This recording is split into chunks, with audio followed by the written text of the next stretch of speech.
Listo, ya estamos grabando. Bien. Vamos a desarrollar la expansión en multipolos para el potencial vectorial. Esto, al igual que como se hace en el caso del potencial escalar, es para aproximar dicho potencial en aquellas situaciones en que es relativamente complicado obtener la ecuación general y que los puntos en los cuales vamos a determinar el potencial son distantes a la distribución de corriente.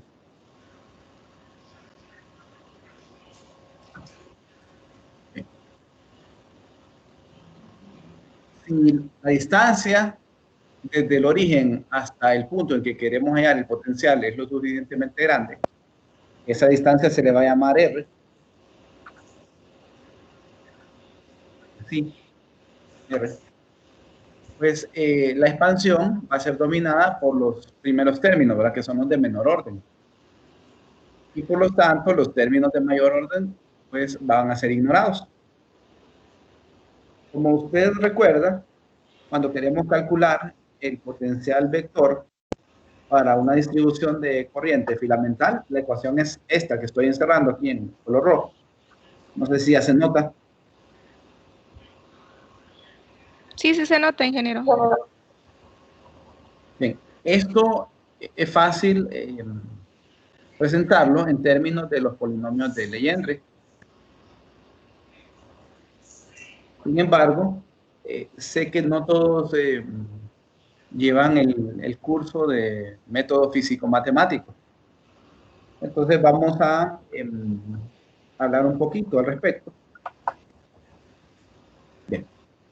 Veamos, tenemos ahí en la figura una espira y una corriente que se le ha llamado I'. La distancia desde el origen hasta donde se encuentra la distribución de corriente se llama R'. Y los puntos donde se quiere determinar el potencial vector están siendo ubicados por este otro vector R pequeño. Note que la magnitud de R pequeño es mucho más grande que la magnitud de R'. Ya hicieron el examen y le salió negativo, así que le quitaron todas sus precauciones y ya me van a dar permiso. Por favor, gracias.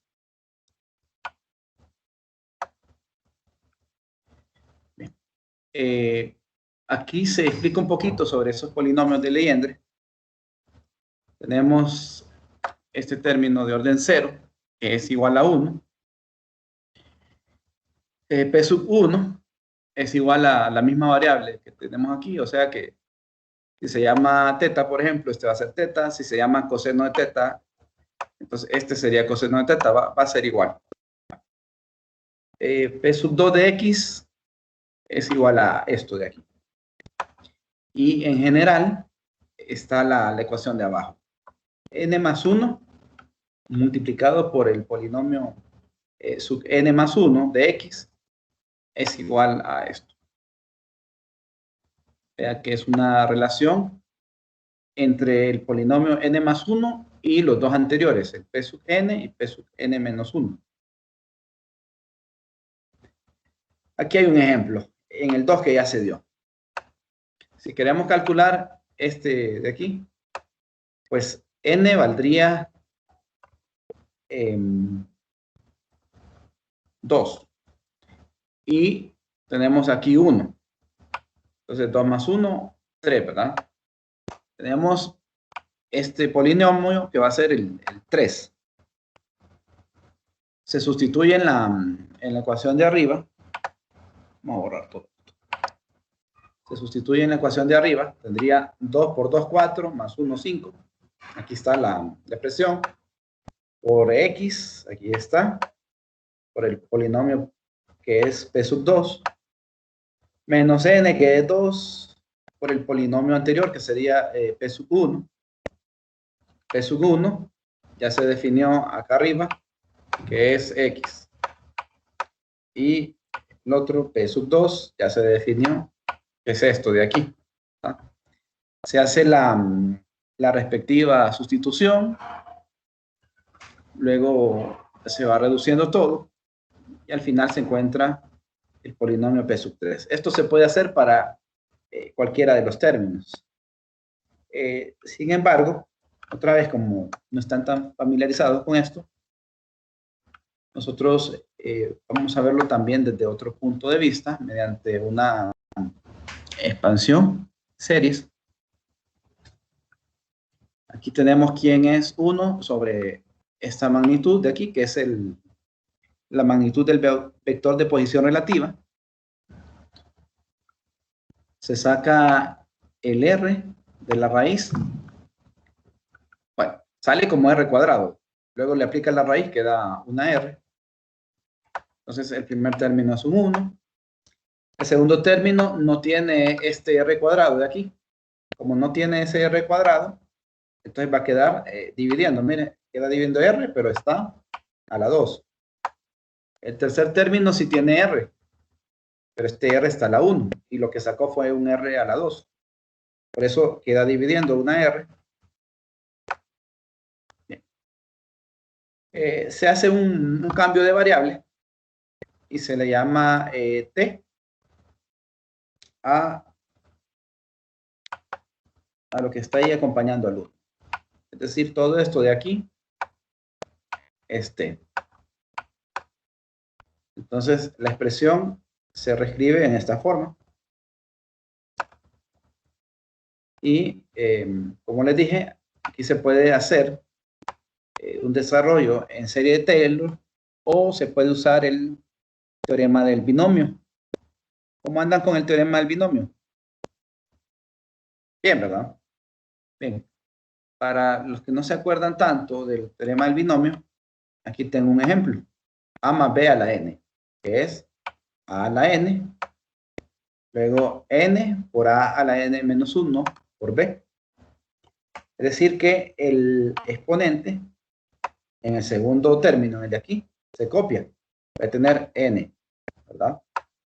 En el segundo término, el A que estaba a la n, ahora se reduce en 1. Entonces tenemos A a la n menos 1 y aparece el B. Para el tercer término, se vuelve a copiar este coeficiente, n. Luego se va a copiar este término de aquí multiplicando, que es n menos 1. Y esto es más sencillo si uno va contando posiciones. ¿Cómo se va contando posiciones? Bueno, se va contando posiciones. La posición de este término es la primera. La posición de este otro término es la segunda. Después de realizar el producto de n con el n menos 1, que aquí está, uno divide entre 2, porque es la posición del anterior. Y al a a la n menos 1 le restamos 1 a su exponente, queda a a la n menos 2. Y el b crece en 1 el exponente, por eso queda el b a la 2. Y se va repitiendo este mismo proceso, es decir que no lo copié, ¿verdad? Pero si hubiera copiado el siguiente término hubiera sido n por n menos 1, estos entre 2, y luego hubiera bajado este exponente de aquí, este n menos 2, lo hubiera bajado, o sea, aquí iría por n menos 2. ¿Y en qué posición estaba el término anterior? Bueno, este es el 1, este es el 2. Estaba en la posición 3 el término anterior.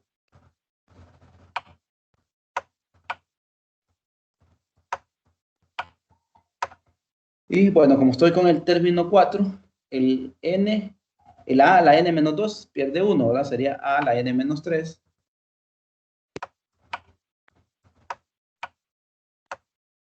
A a la n menos 3. Y el b queda multiplicando, iría a la 3. Ese sería el siguiente término, ¿verdad? Que claro, no lo copié. Copié el término final, que es b a la n. ¿Se acuerdan de esto del teorema del binomio? Bien. ¿Jóvenes? Sí. Sí, todos se acuerdan bien. Sí. Sí, bueno, sigamos entonces. Entonces, le vamos a aplicar eso a 1 más t, que está elevado a la menos 1 medio. ¿De dónde saqué eso? Volvamos atrás. Lo saqué de aquí, mire. De aquí. Obviamente, estoy olvidándome del 1 sobre r. Entonces, para hacer el cálculo final, voy a recuperar 1 entre r, pero ahorita no lo voy a tomar en cuenta para hacer este paso. Entonces, el a es 1.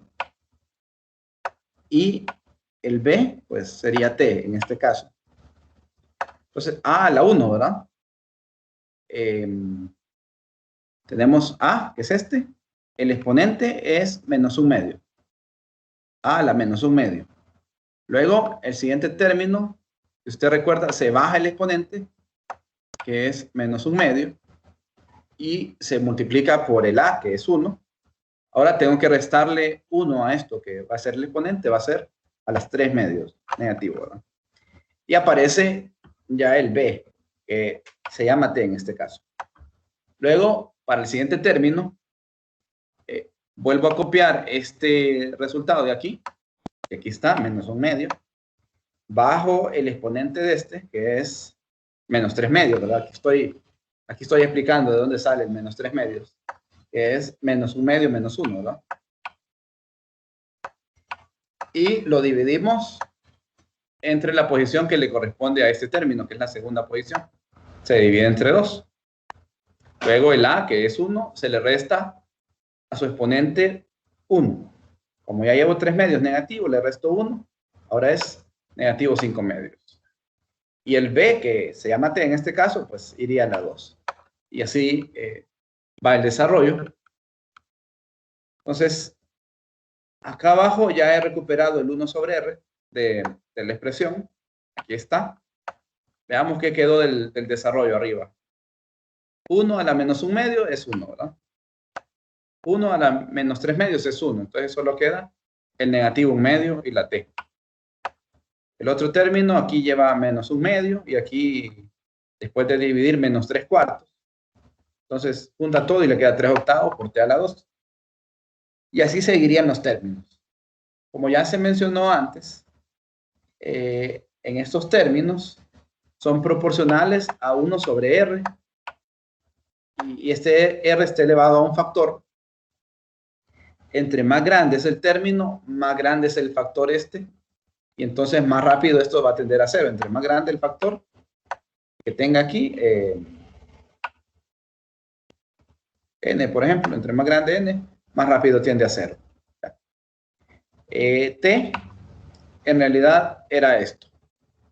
Entonces, habría que sustituir t y ver cómo queda la expresión.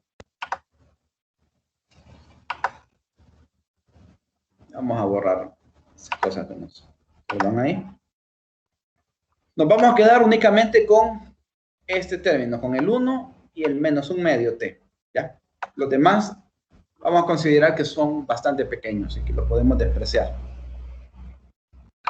Y tenemos esto de aquí. Incluso vamos a despreciar este término que lleva un r a la 2 dividiendo y que después cuando agarra este r de aquí dividiendo queda un r a la 3. Incluso ese término lo vamos a despreciar. Entonces solo nos vamos a quedar con este de aquí que es 1 por esto de aquí, 1 sobre r. Y este otro de acá que queda el 1 medio negativo lo está multiplicando.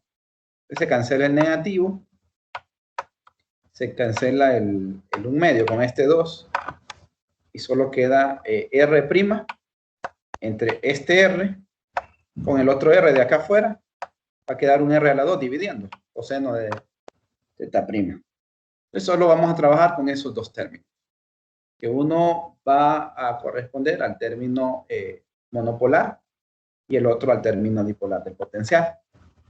Claro, aquí se han obviado varias cosas para hacer la expansión. Volvamos a la primera ecuación. Acá estaba. Aquí está, mire la ecuación. Hemos obviado la constante mu sub 0, el 4pi la corriente también. Y hay que hacer la integral de línea. Entonces, ya recordando eso, avanzamos. Y tenemos ahí el resultado. Hay que hacer esta integral. Esta integral se va a dividir en dos términos.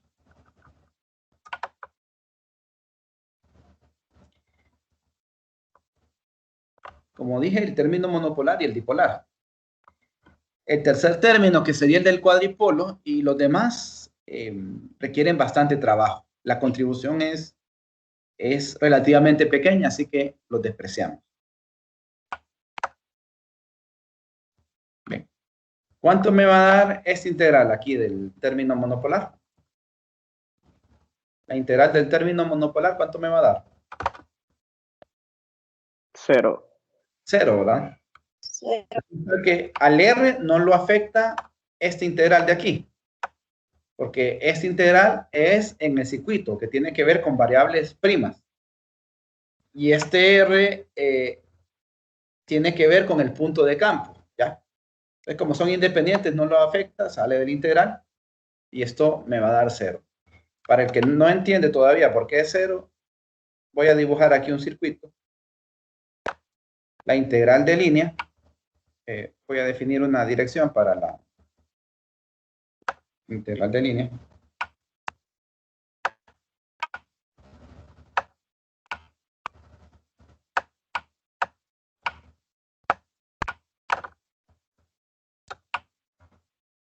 Obviamente va a ser la misma dirección de la corriente. Entonces, cuando integre en una trayectoria cerrada, suponga que comienzo aquí, donde estoy haciendo una línea. Este va a ser mi punto inicial. Y también va a ser, como es cerrada, el mismo punto final. Entonces, cuando integre este diferencial de línea y lo evalúe en esos dos puntos, y como se tienen que restar, ¿verdad? Obviamente, ese resultado es 0. ¿Hoy sí lo pueden ver todos? Sí. Sí, ingeniero. Sí. Muy bien. Ahora, el otro término, que es el dipolar, iba a un R cuadrado dividiendo. Como ya expliqué antes, el R, se hizo el puntero, no lo veo. Acá está, ya lo veo. Este R tiene que ver con el punto de campo. Y el R' y este diferencial de línea prima tiene que ver con la fuente, o sea, son independientes. Entonces, al R no lo afecta para nada, la integral sale como una constante. Y esto de aquí es lo que vamos a integrar. Voy a borrar lo que ya había anotado. Entonces nos quedamos únicamente con el término dipolar. Esto se puede reescribir como este producto interno. A ver, aquí tengo un error en esta presentación. Este tendría que ser el vector R'. Este tendría que ser el vector R'. Producto interno con el vector R. ¿Se acuerdan que hago el producto interno de dos vectores? La magnitud de uno, la magnitud de este, como es unitario, es 1. La magnitud del otro, que es R', este de aquí. Y coseno del ángulo entre ellos, que es coseno de θ'B. Bien, entonces usamos esto. Luego se recurre a una identidad vectorial. En el libro de texto está bien desarrollada. La verdad lleva como sus 2 páginas el desarrollo. Por razones de tiempo lo voy a omitir, ¿verdad? Y pues ustedes lo pueden revisar posteriormente en el libro de texto. Me voy a valer de esta identidad vectorial. Dice que esta integral de superficie del gradiente de t es un escalar aquí. Producto cruz, el diferencial de superficie, se puede escribir como una integral de trayectoria cerrada. Entonces, t, por ejemplo, podría ser este producto interno de acá. Este podría ser este producto interno. Jugando con esa identidad, para omitir el signo menos, usted se acuerda, ¿verdad? Que cuando cambia el orden en el producto cruz o producto vectorial, el resultado cambia de signo. Entonces podrían posteriormente hacer la integral, cambiar el orden de los dos y que quede con signo positivo.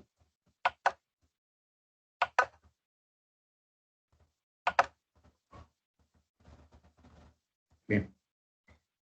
Entonces, justamente se hace eso y se expresa el término dipolar del potencial como esta ecuación, donde este M se llama momento dipolar magnético.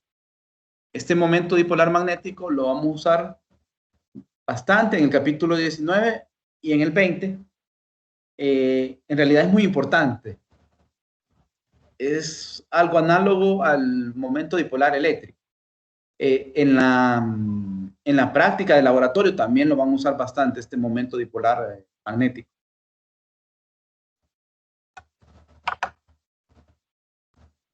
Entonces podemos decir que el término principal, cuando uno analiza el potencial vector y también cuando analiza la inducción, el término principal es el dipolar, ¿verdad? Porque no existe monopolar. Aquí tengo la definición que se usó para el momento dipolar magnético. Esta fue la definición que se utilizó. Esto sería válido para densidades de corriente filamentales. Si en lugar de tener, perdón, en lugar de tener corrientes filamentales, tuviera densidades de corriente superficiales, sería la segunda ecuación. Y en el caso que sus densidades de corriente sean volumétricas, pues utilizaría esta tercera ecuación de aquí. Bien, hasta aquí hay dudas.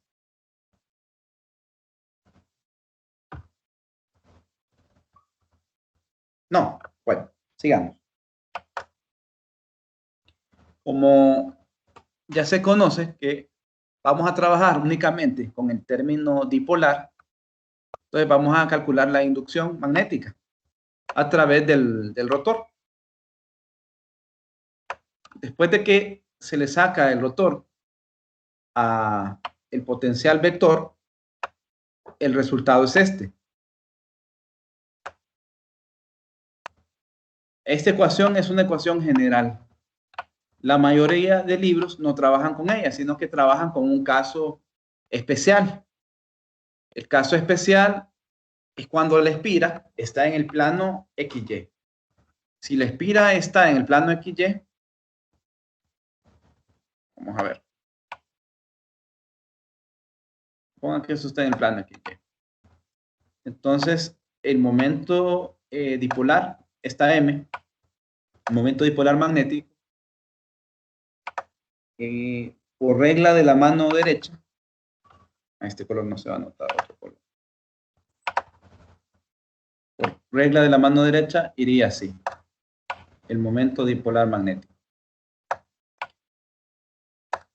La magnitud de M, siempre que la corriente esté distribuida sobre un plano, la magnitud de ese momento sería la corriente multiplicada por la superficie que encierra esa corriente filamental en su trayectoria. Corriente por el área. Eso me da la magnitud de M. Y la dirección, vea que es perpendicular al plano y es dada por la regla de la mano derecha.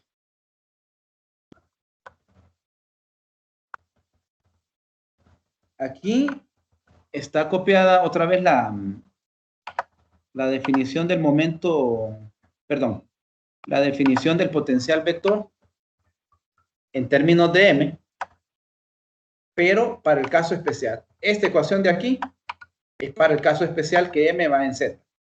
Aquí Z unitario se convierte en esto. Una componente en R, que es coseno de teta, y una componente en teta, que es negativo seno. Este es el caso especial. Y queda así. Y el campo B, para ese caso especial, queda así. ¿Ya?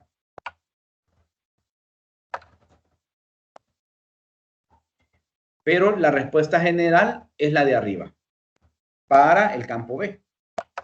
Y la respuesta general para el potencial vector es esta que estoy mostrando aquí ahorita. No sé si se nota que ya cambió. La que había mostrado al inicio.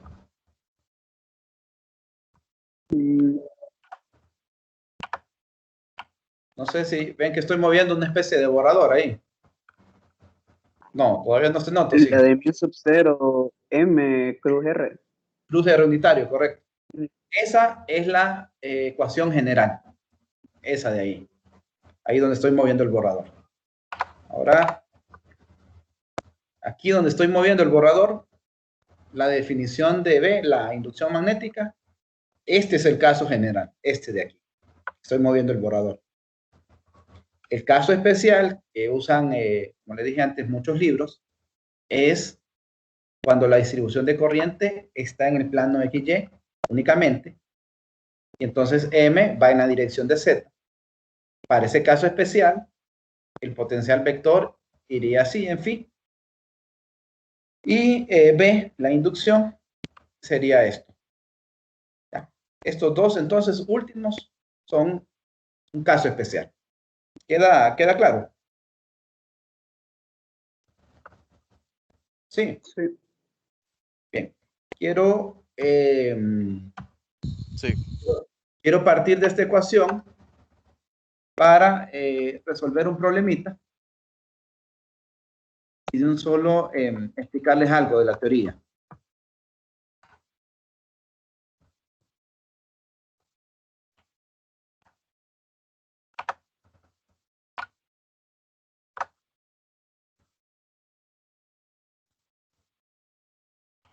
No sé si se puede ver o tengo congelada la presentación. Tengo congelada la presentación. Estamos viendo lo del momento dipolar para las diferentes superficies. Ah, está la presentación entonces. Sí. Sí. Pues voy a hacer el cambio entonces.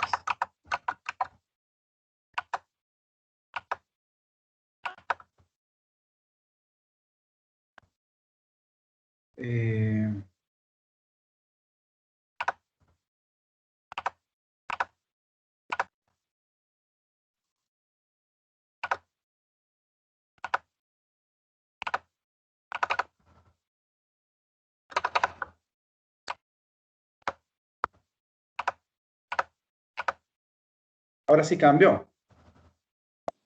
Sí. Bien.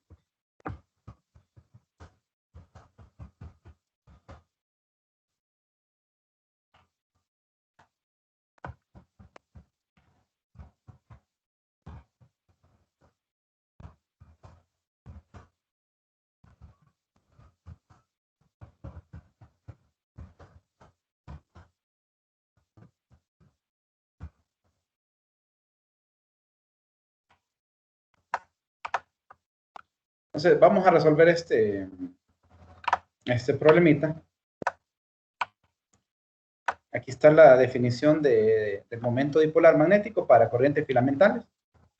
Y vamos a elegir una trayectoria. Y así. Vamos a decir que la corriente va en esta dirección.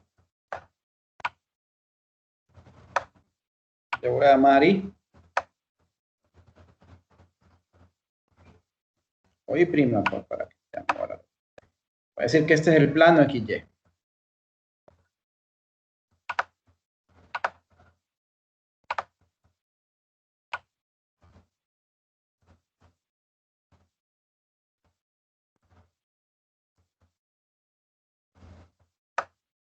Este va a ser Y.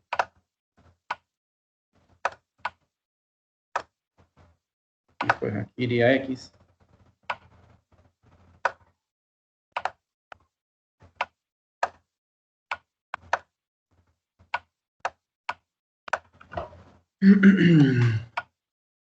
Claro, tengo que definir también mi diferencial de línea, ¿verdad? Este de aquí va a ser mi diferencial de línea. DDL' o DDS, como le llama el libro de texto, ¿no? Necesito desde el origen definir el vector R'.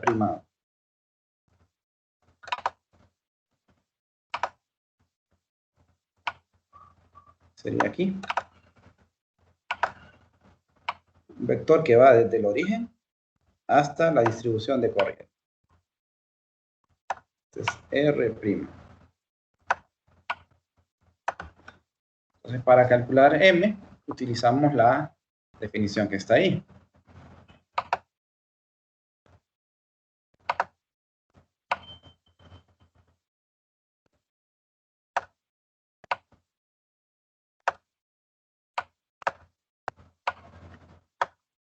¿Cómo sería la corriente? ¿Constante o no constante? En una trayectoria como esta, que es una espiral, post en serie, ¿verdad? ¿Cómo sería la corriente?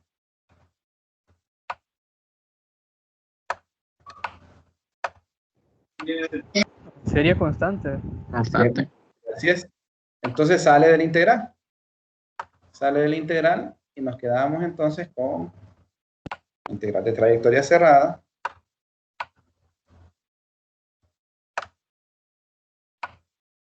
De S' R' cruz diferencial de línea.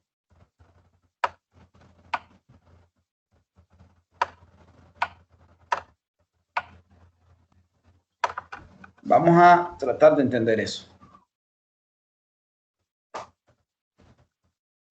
Para ello voy a dibujar unas líneas delgaditas. Un color un poquito distinto. A ver cómo se mira este. Acá, mira, casi igual.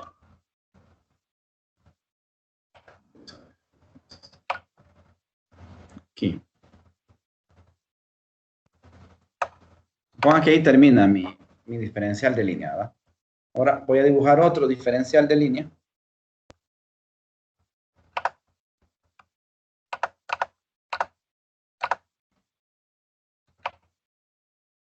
Aquí, ¿verdad? Siempre sobre la trayectoria. Otro diferencial de línea.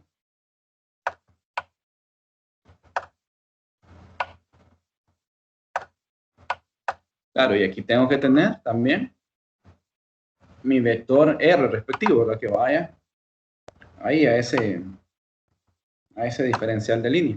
Ya. Ahora voy a dibujar otro diferencial de línea. Otro color. Creo que este se nota. Se notará más este. A ver. Aquí se nota el otro. Tengo otro diferencial de línea ahí, ¿verdad?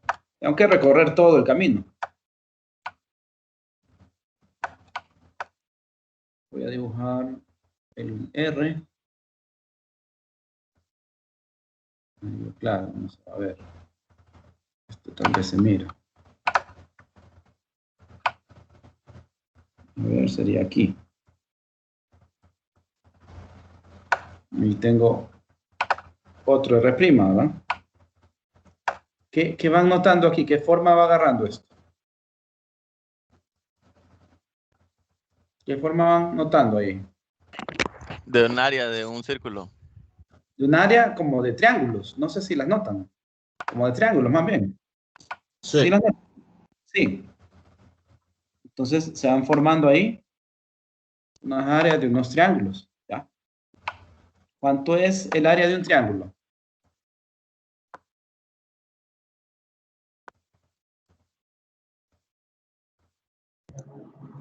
Un medio de la base por la altura. La base por la altura. Muy bien, un medio de la base por la altura, ¿verdad? Entonces, aquí tengo el área de un triángulo, mire.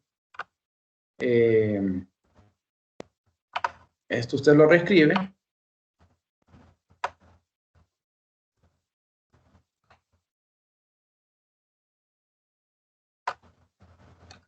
Así.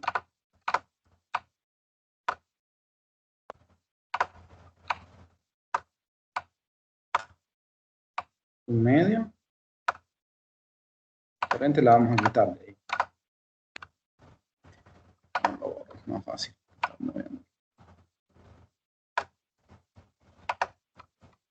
Un medio.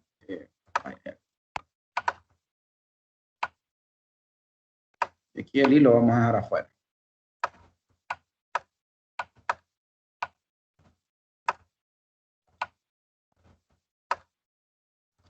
Y entonces es como tener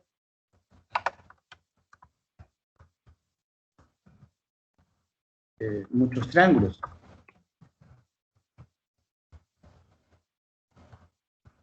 Con su respectiva área.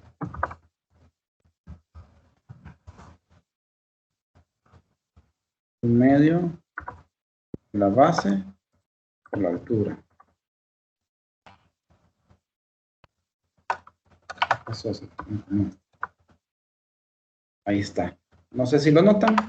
Un medio, un lado es la base y el otro es la altura.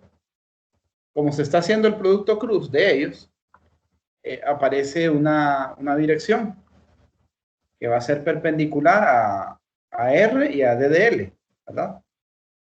Hay que girar R sobre la dirección de DDL y después de hacer eso, resulta que ese producto cruz da hacia arriba para este caso de aquí.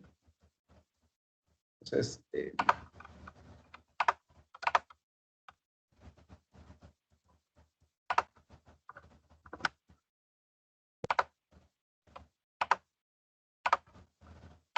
momento dipolar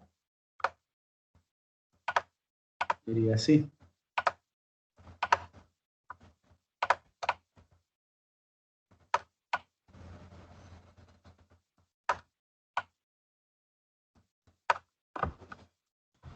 Y básicamente entonces, en este caso es M igual a la corriente por el área que tenemos ahí. Vamos a llamar S a la superficie. Y en la dirección, en este caso, normal sería Z. Así. ¿Sí lo notan?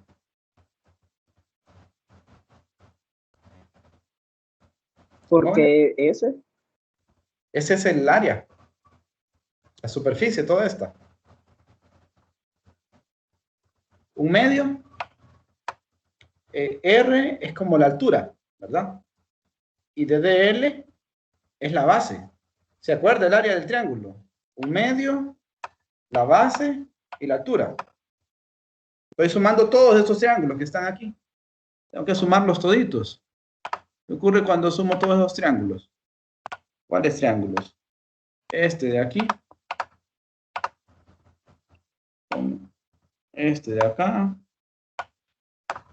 Toda esta área de aquí, de este triángulo, ¿verdad? Se forma otro triángulo por otro color, que es este. Va a formar otro triángulo para acá, para el otro diferencial de línea que voy a tomar.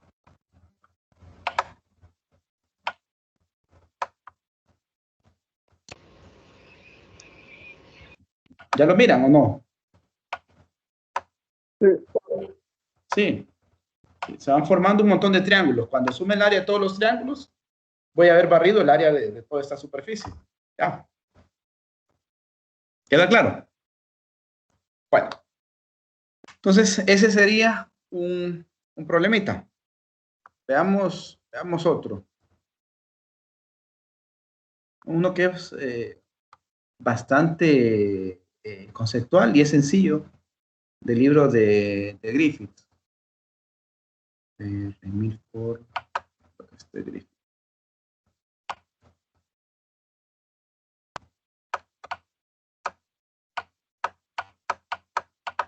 No sé si lo pueden ver ahí o no. Se siguió viendo Paint, ingeniero. Ah, bueno, entonces lo voy a pasar. De todos modos, no puedo editar aquí. Lo voy a pasar allá. Permítame. Voy a pasar la imagen. ¿Qué día es hoy? Voy a guardar este. 1408, ¿no? Es sobre momento bipolar.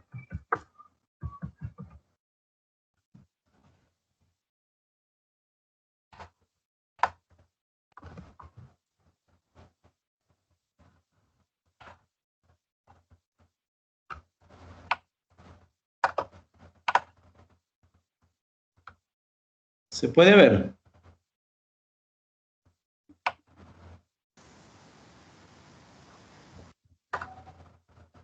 Sí. Sí. Sí. Bueno, entonces para esa distribución,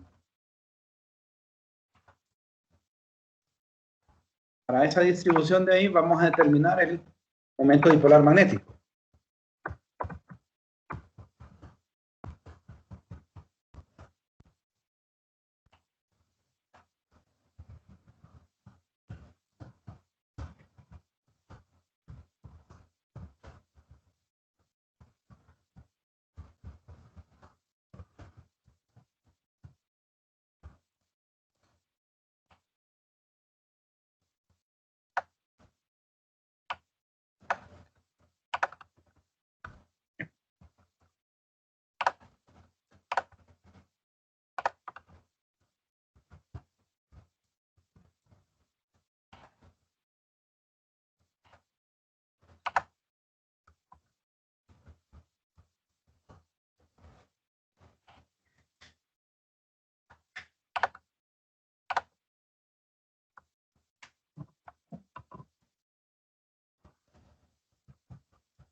Filamentales, ajá, en un plano.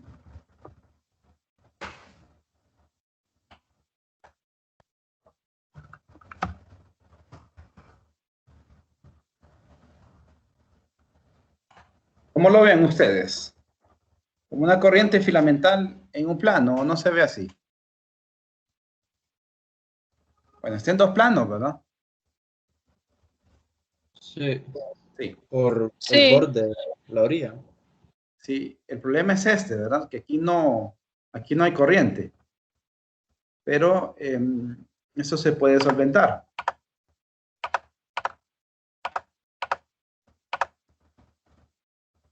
Se tiene esta corriente aquí. Luego asume que va acá.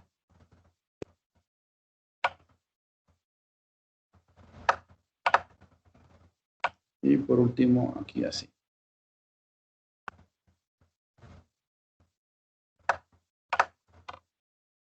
Algo así. Entonces, la corriente iría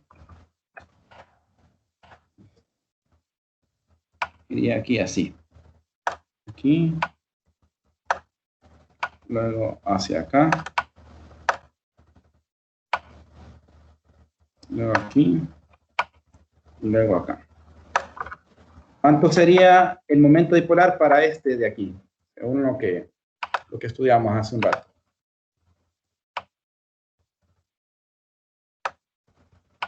¿Cuánto sería M para este? Llamémosle M1. ¿Cuánto sería?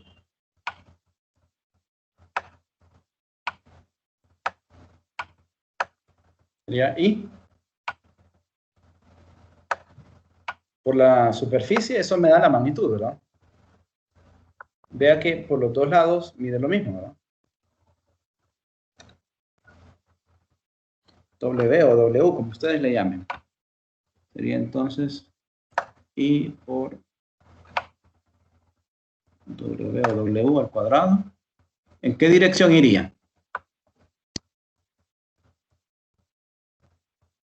¿En qué dirección iría? Para este de aquí. Iría en Z positivo. Z positivo. Muy bien. Entonces, lo que hay que considerar es esta parte de acá. En realidad, este segmento no existe, ¿verdad? Si se fijan, no existe. Entonces, lo que hay que hacer es anularlo.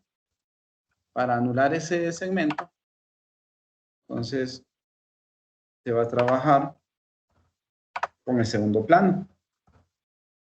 Tendría este aquí así. Solo que ahora es en plano vertical.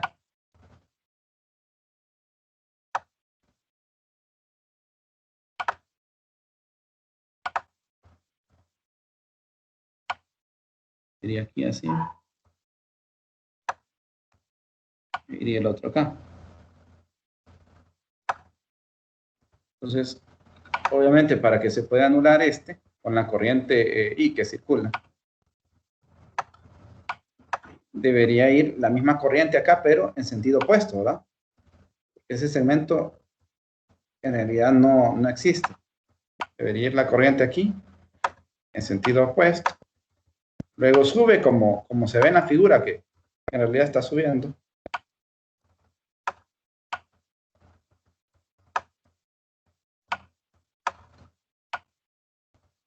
Viene aquí.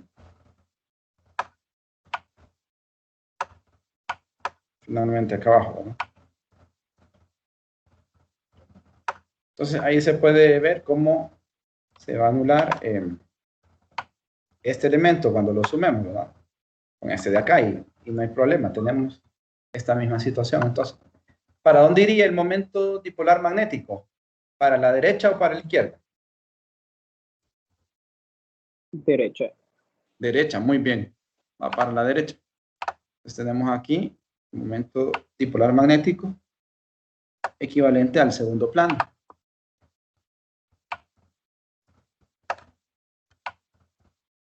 Como son iguales los dos, ¿verdad? En su superficie. Entonces volvemos a obtener la misma magnitud.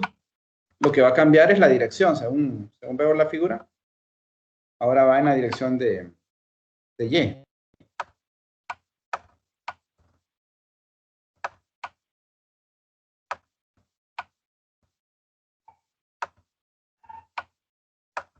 Entonces, ¿cuánto sería M total?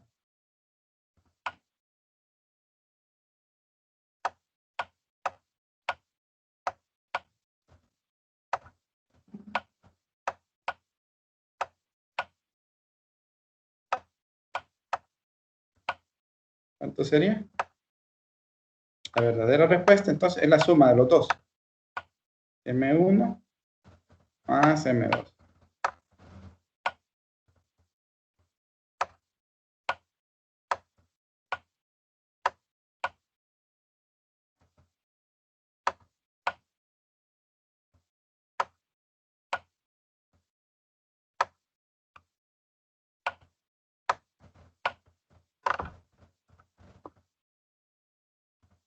Y esto sería, entonces, y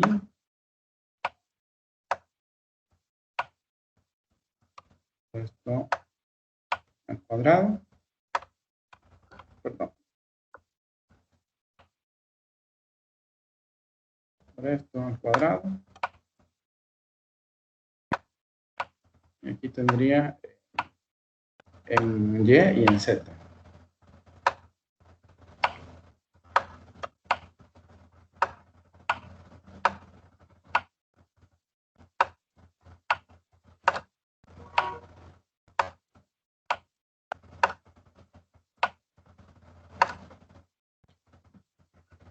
Y la magnitud, ¿cuánto sería la magnitud del total?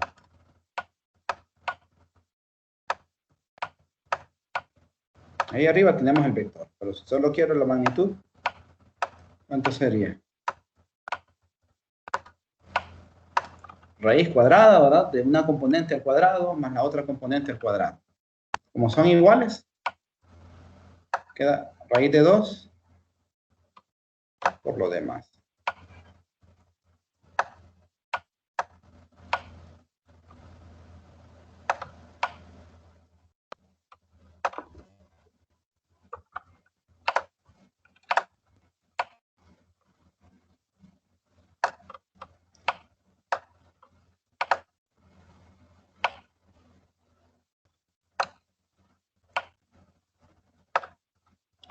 No sé si hay dudas.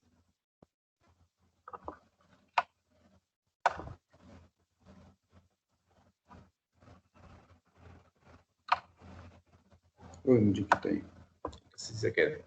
Jóvenes.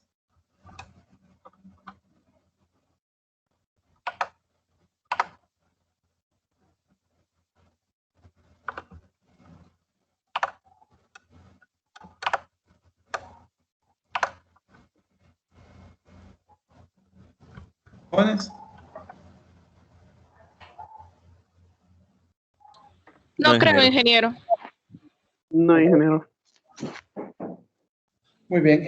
Les voy a subir, aparte de la clase, les voy a subir 2 videos más sobre teoría y ejemplos, ¿verdad? Y con eso terminaríamos el capítulo 19. Yo no sé si alguien quiere comentar algo, alguna duda. Más que todo, ingeniero, consultar sobre cómo haríamos con la reposición, si ya tienen alguna fecha o qué mecanismo utilizaríamos. Dice que todavía no tenemos fecha con Paul, pero permítame, voy a tener la grabación.